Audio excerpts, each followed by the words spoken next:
as we look to exit this bear market and basically this crypto cloud that we've all been dealing with over the last year, year and a half, and so on, this is something where for Cardano enthusiasts, Cardano investors, this is where Cardano's ultimate plan is looking to dethrone Ethereum with what they are building and developing on the Cardano ecosystem. So that's what I'm going to get into in this video. I hope you guys are all doing well. Please consider subscribing to the channel if you have not yet already joined us here at Not in Your Father's Capital. And with that being said, let's get down into it, guys. And please remember to follow us on Twitter and absolutely smash that like button, okay? So here's what we are looking at. Now, I do want to tell you guys this is not financial advice.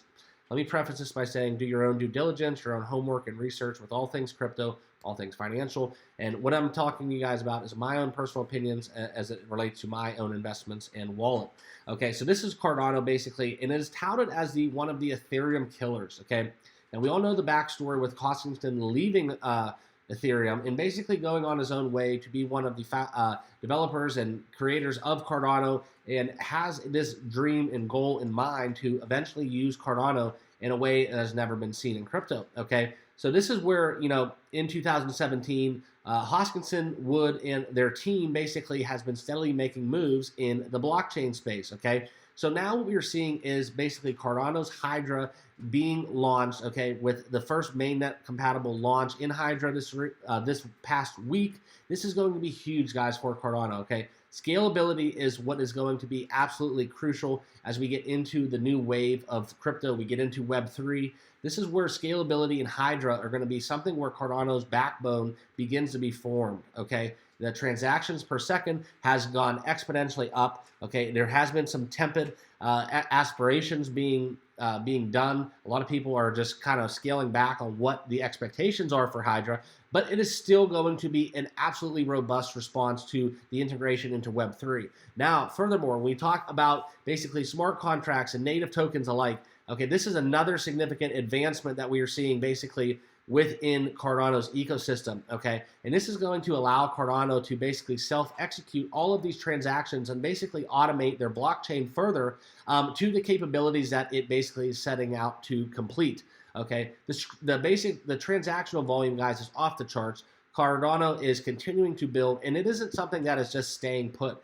This is a number that continues to grow, and I don't think it's really seen too much in the price impact because of what we are seeing in the macro side of crypto.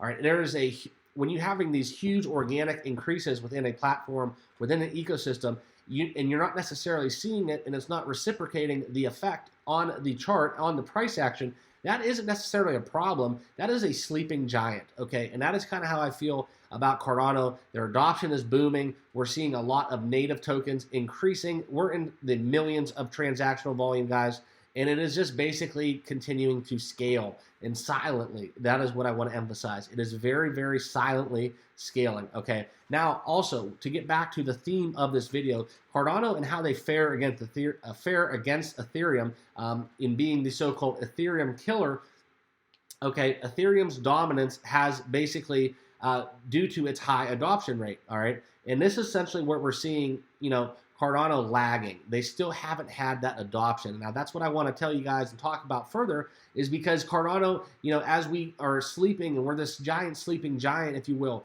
they still aren't getting the adoption, all right? And despite all the growth within their ecosystem, Hydra being live, and all of this transactional volume, Cardano still needs adoption, all right?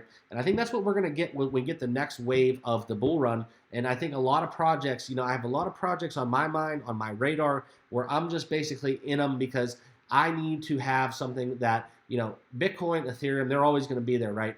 But I think there's a lot of people, a lot of the market share in crypto is going to be left up for the rest of the crypto space because there's going to be only a few that make it through regulation. And Cardano, in my opinion, is one of those cryptos. I've had my eye on them since basically I got into crypto. It is one of my largest holdings, so I do want to just let you guys know that in full transparency. But I want to thank you guys for stopping out and basically hearing my thoughts, what I had to say today on Cardano. If you did find value, please absolutely subscribe to the channel. I appreciate you all stopping by, and we'll see you all in the next video. Thanks.